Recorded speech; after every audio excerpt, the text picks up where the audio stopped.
pleasant pastures feed us, for our use thy foes prepare.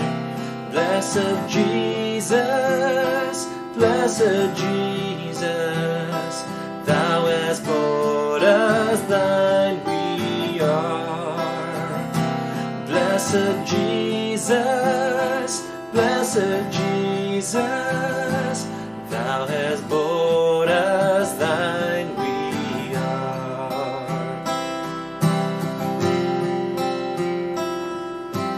We are thine, thou dost befriend us, be the guardian of our way. Keep thy flock from sin, defend us, seek us when we go astray. Blessed Jesus, blessed Jesus, you will hear us when we pray. Blessed Jesus, blessed Jesus, you will hear us when we pray.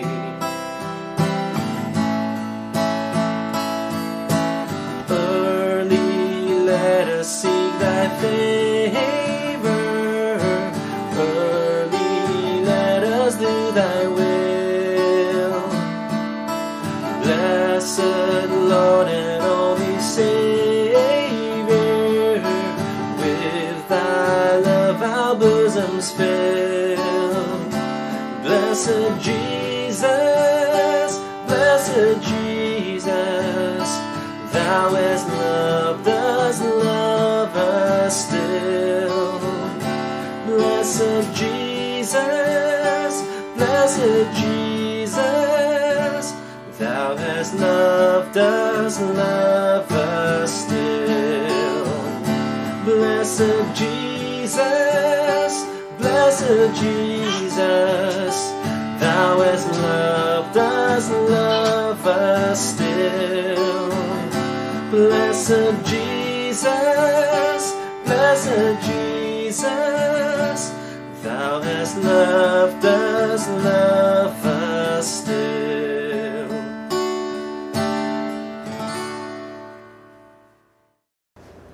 Magandang umaga po sa ating lahat at isang kagalakan po na muli namin kayo makasama dito po sa aming online devotion tuwing alas 6 ng umaga.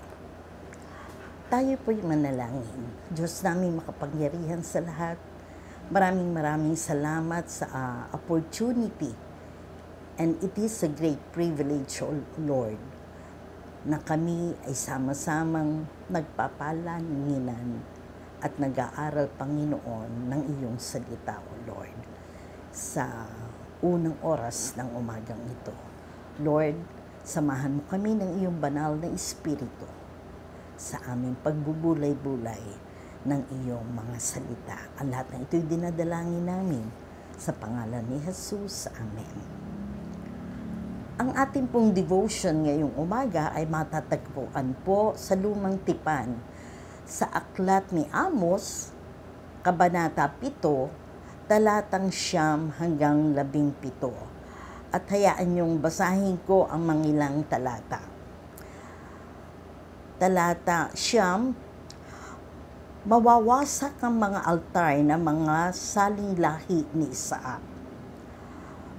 Mawawasak ang banal na dako ng Israel sa pamamagitan ng tabak. Pupuksain ko ang sambahayan ni Jeroboam. 10, si Amasiyas na pari ng Bethel ay nagsumbong kay Haring Jeroboam ng Israel. Kasama ng mga tao, si Amos ay nagbalak ng masama laban sa inyo, ang sabi niya. At dahil sa mga sinasabi niya, nagugulo ang bayan. Talata 12.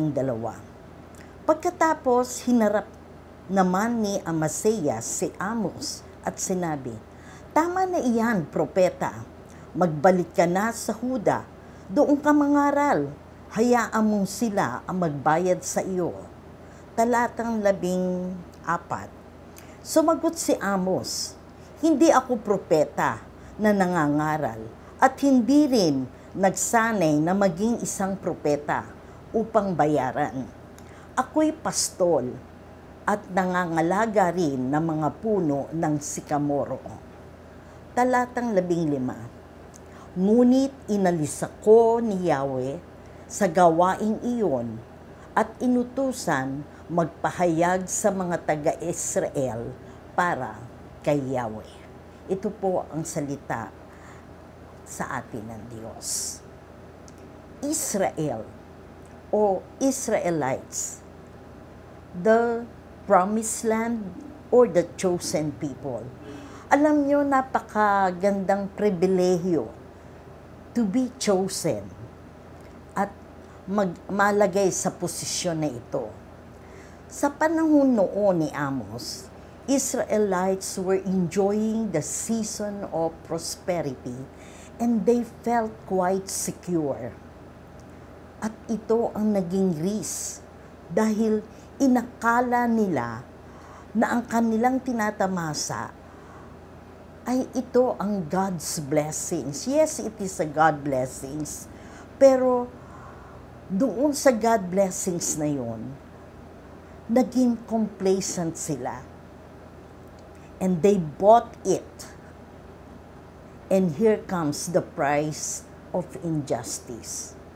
Dahil nga andun ang prosperity, they feel secure, masaya ang buhay, kaya para silang nakontento sa kanilang kalagayan. And ito yung sinasabi ng Rees, the price of being blessed in material things or feeling secured. Naging complacent sila and injustice dumating, oppression of the poor, cheating, at ang pinaka-worst dito ay iyong kanilang pagpunta sa templo ng Diyos or their religious appearance nila ay parang naging ritual na lang. They offer the prescribed offering. Nag-o-offering sila. They celebrate the designated feast. Sa mga activities, andun sila, yung mga celebrated feast, yung mga Passover, nandoon sila. And they give offerings na para bang ang gatherings, para bang ang celebration na to ay isa lamang gatherings or fellowship. Nawala na doon yung parang worship or thanksgiving. Naging ritual nga lang. And thinking, doing these things would please God. At sa pangitain ni Amos, at ito'y binasa kahapon, nakita ni Amos that God was standing and He was holding a plumb line in His hand. Yung hulog ba, isang panukat o pangbalanse. At ito ay binahagi sa ating kahapon ni Dr. Pete Napil. Alam ninyo, God cannot be manipulated. He is not looking for the right rituals sa mga ginagawa natin. He is looking for the right living of a person and He reads our heart. Sa mga talatang binasa ko ngayong umaga, may 3 klase ng katauhan akong nabanggit o ating mababasa, and they are one of the chosen people. Ito ay si Jeroboam na hari ng Israel, si Amasias na pinuno or priest, I will say, siguro siyang Levita o pinuno sa pananampalataya ng Israel, at si Amos na isang ordinaryong tao. He was a shepherd and a gardener, na sasabihin natin. Ang dalawang naunang pinuno ay isang pinuno ng isang kaharian ng bayan. At ang isa naman ay pinuno ng pananampalataya ng mga anak ng Diyos. At maituturing natin kung babasahin natin ang buong Amos na may 9 na kabanata lamang, makikita natin kung ano ang naging kalagayan ng Israel. Ang sabi ko nga, parang dahil sa kanilang tinatamasang freedom, tinatamasang kabuhayan, masaya ang panahon na yon, na para silang secured na walang problema, ay nakalimot sila sa totoong sasabihin nating pananampalataya. At alam natin, ang lahat ng ating ginagawa, at kung ito ay hindi maganda, may kaagipat na paghatol sa bawat maling gawain at consequences sa ating mga pagkukulang o pagkakamali. At sa katauhan naman ni Amos, na isang ordinaryong tao na sumunod sa tawag ng Diyos. Ginamit siya para paalalahanan ang kanyang kapwa. At alam nyo, sa atin, ito ang Great Commission ng Diyos sa ating lahat. At maging sa unang panahon o sa magbalik tayo sa basic, sa Genesis, tayo ay ginawang katiwala, as steward, na mamahala sa buong nilikha ng Diyos, to all His creation, maging sa kapwa-tao natin. At makikita natin to sa Genesis 4:9, nang hinanap ng Diyos si Abel kay Cain. Ang sabi niya doon, Cain, where is your brother Abel? Ang sagot ni Cain, am I my brother's keeper? Alam ninyo, yes, it is a big yes.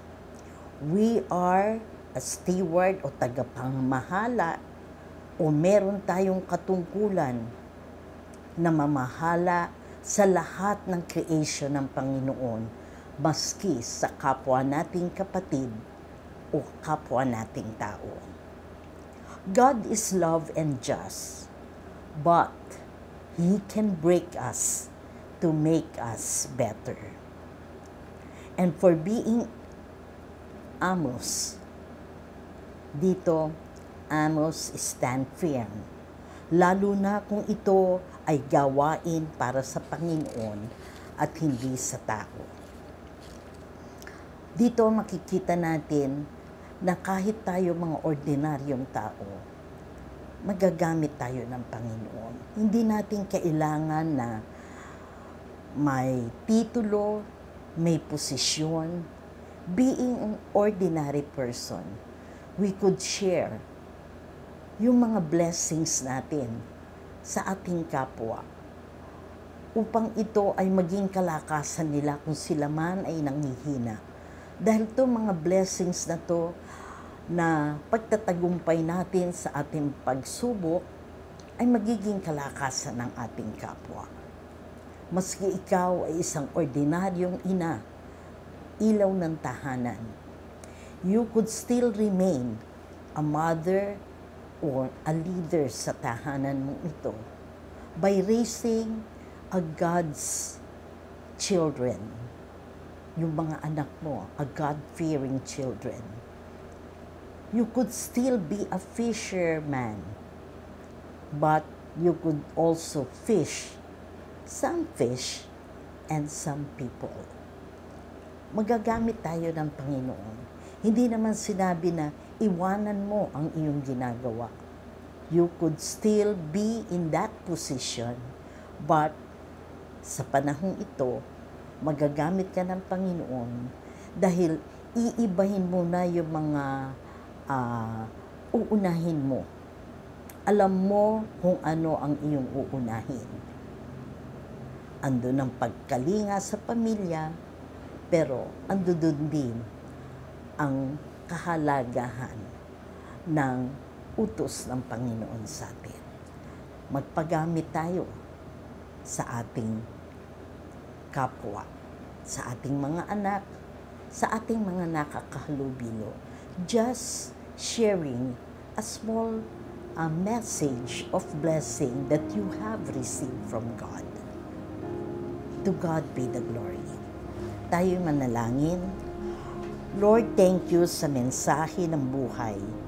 Turuan mo kaming tumayo sa katotohanan, lalong-lalo na kung ito ay nasa gitna kami ng pagtatalo o sa gitna kami ng problema. Kasangkapanin mo kami, Panginoon, sa iyong kaharian. Give us wisdom, O Lord, para ma-discern namin, Lord, what is right and wrong and what is aligned in your will, O God. Forgive us, Lord, sa aming mga shortcomings and our sins, O Lord. Sa aming patuloy na paghahayo ngayong umagang ito, Lord, guide us, protect us, and bless us, Lord, with your Holy Spirit na aalalay sa amin sa maghapon nito.